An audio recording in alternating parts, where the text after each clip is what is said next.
Okay, so I'm going to go ahead and get started. I'll do this presentation. Tonight, we're going to be talking about the bond market. And in this presentation, I've got approximately 20 slides that I'll go through. And we're going to talk about some of the things that are important to understand with bond investing. One of the fundamental relationships is that when the interest rates rise in a country, when the interest rates go up in that country, the existing bonds, the value of those bonds is going to go down lower because there's basically an opportunity cost where a person that placed money into a long-term bond that pays, say somebody's in a particular country and they bought a long-term bond that pays a 6% rate of interest. Now imagine that the rate of interest increases to 7%. Well, they have locked that money up for 20 years at 6%. So they are losing out on the ability to earn 7%. And as a result of that, the value of that bond goes down because now if they try to resell that bond, people say, look, it's only paying 6%. I can buy a 7% bond. I don't want your 6% bond. So that's what makes the bond price go lower. And the opposite is true. Say that the interest rates go down. Say that the interest rates go down from 6% to 5%. Now the holder, the owner of that bond is in a good position because the interest rates went lower and he's got a 6% bond, but the market rate's only 5%. So if he goes to sell his bond, he can demand a premium. He can say, look, in the market, you can only get 5%, but I've got a 6% bond and I'll sell it to you. But I'm not going to sell it to you at 100. I'm going to sell it to you at 103, 104.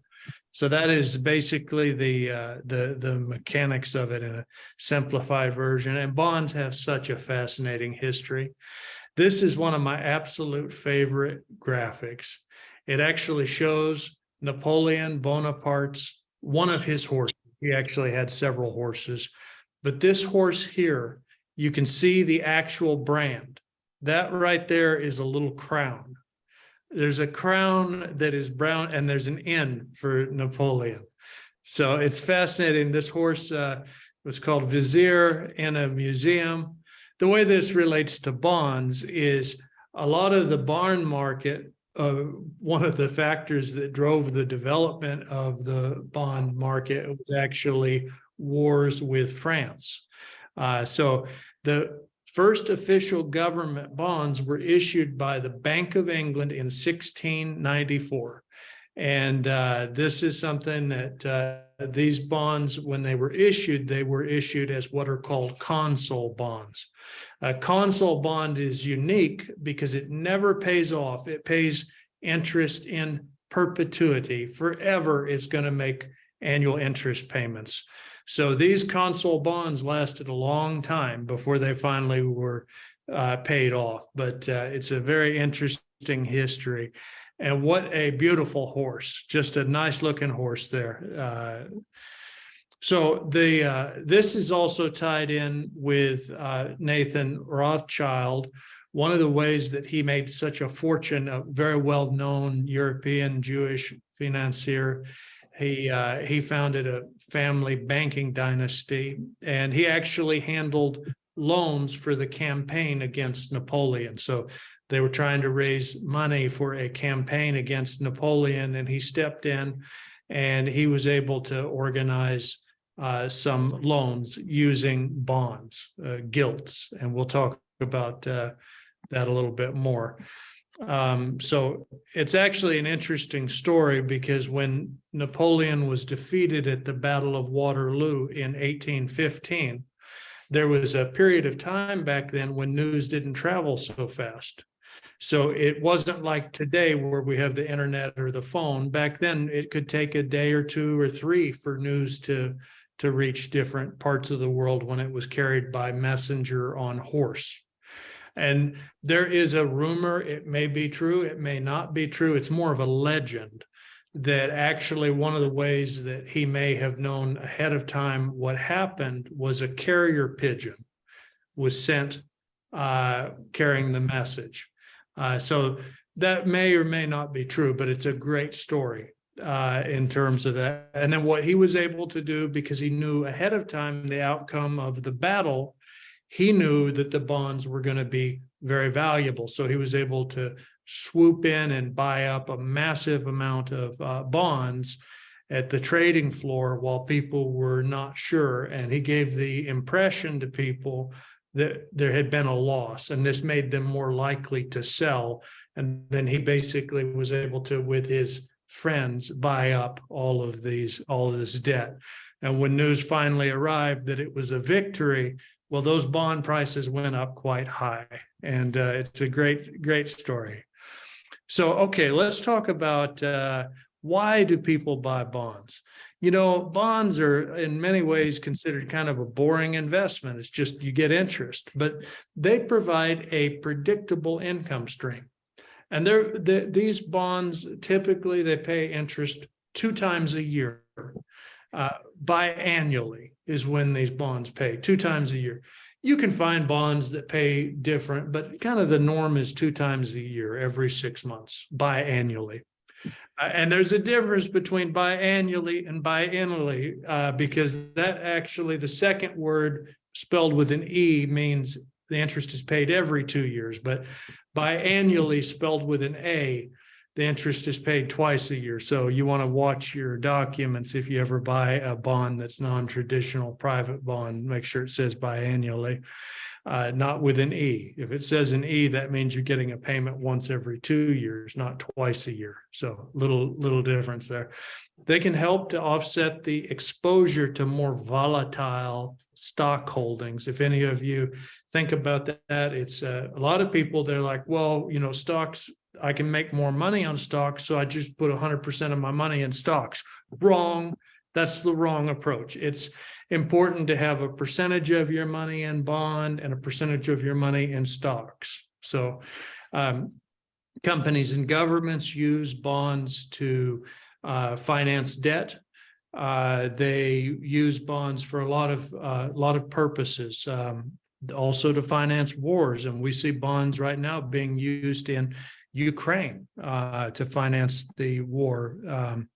What type of bonds are there? Well, there's corporate and government bonds. Those are the 2 main categories. There also are rating agencies.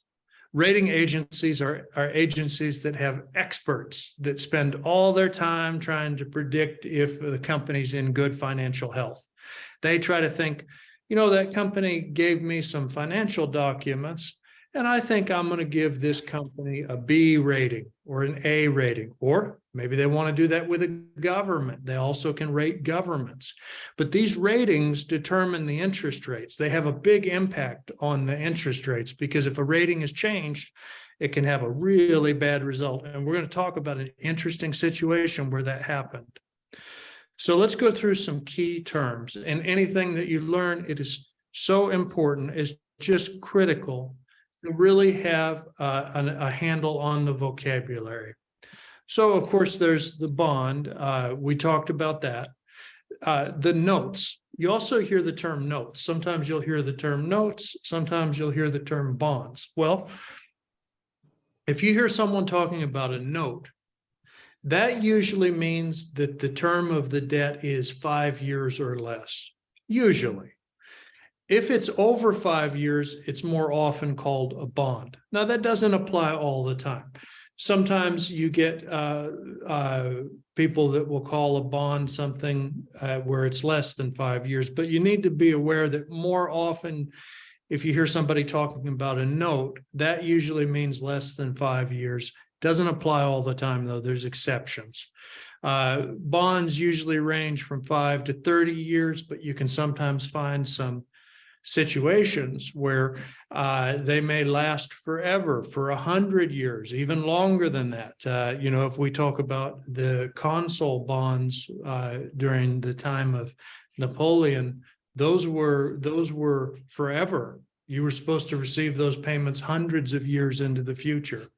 And they finally were redeemed. They were paid off, but they made payments for over 100 years.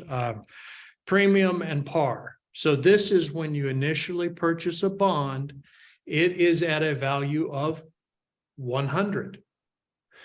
That is how they talk. They say the value is 100. That is when it's initially sold its value. But then the market, what happens with interest rates, it will make it trade at a premium sometimes. If the interest rates go down, the bond is going to start trading at a premium. So that's what you want. If you've got a big collection of bonds, you would love it if the interest rates went down, especially if you bought long-term bonds. Yield is just you take the payment that the bond makes and you divide it by the price of the bond. If the bond sold at 100,000 and it pays 5,000 a year in interest, it has a yield of 5%. And then we're going to talk about such an important term. This is such an important term. It's called duration. And this is something that you definitely hear with bonds.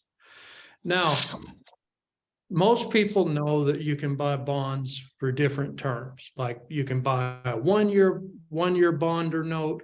You can buy a 5-year bond or note. You can buy a 30-year bond or note. But what gets them is they are not aware of how much the interest rate impacts the value of the bond. So let's take the example here of a bond that has a duration of 5 years, meaning say it's got 5 years left on the bond.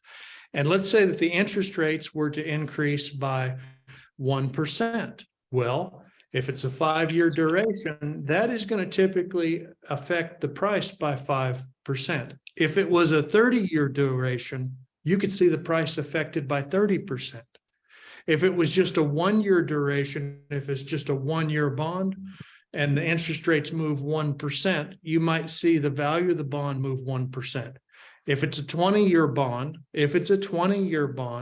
and the interest rates move 1%, you might see that in that situation, the value of the bond moves 20%. So buying long-term bonds, you are exposed to a lot more swing in interest rate.